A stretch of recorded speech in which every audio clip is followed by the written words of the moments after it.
these days, Zane Cisneros looks and acts like any typical 6-year-old. This is fun. But on July 6, 2023, his mother, Katie Hansen, says she thought she lost him. We walked him out to the edge of the driveway and we saw a car coming, but they looked like they were slowing down. So we said, okay, buddy, it's okay to cross. But it wasn't. The neighbor driving a white Suburban seen here on a neighbor's Ring camera struck him. Somebody was in a vehicle who's not supposed to be down here, and they weren't paying attention, and they sped up and they hit Zane, and Zane flew about 7 feet in the air, and he landed on the street, and he was unconscious for almost a full minute. He suffered a concussion. I thought my son was dead.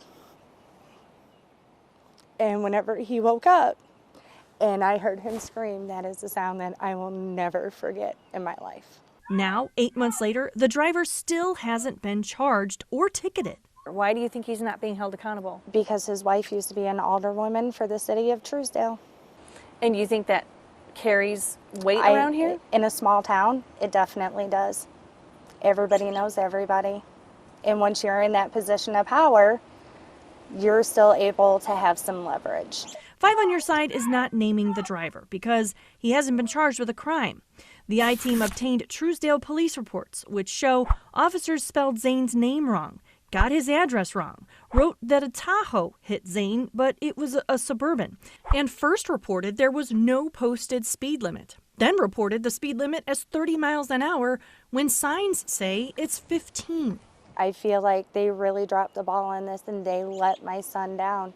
The report also lists the driver of the vehicle as the victim of property damage on his vehicle caused by Zane's father. He acted on emotion, and I think we all would have done the same in that situation, especially thinking that your child could possibly be dead.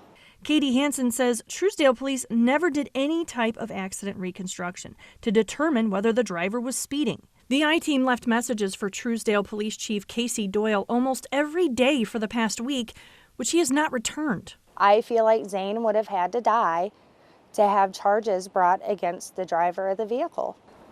For now, she's thankful he's very much alive and acting like a typical little boy. You think you could dunk? For the I-Team, Christine Byers, 5 on Your Side.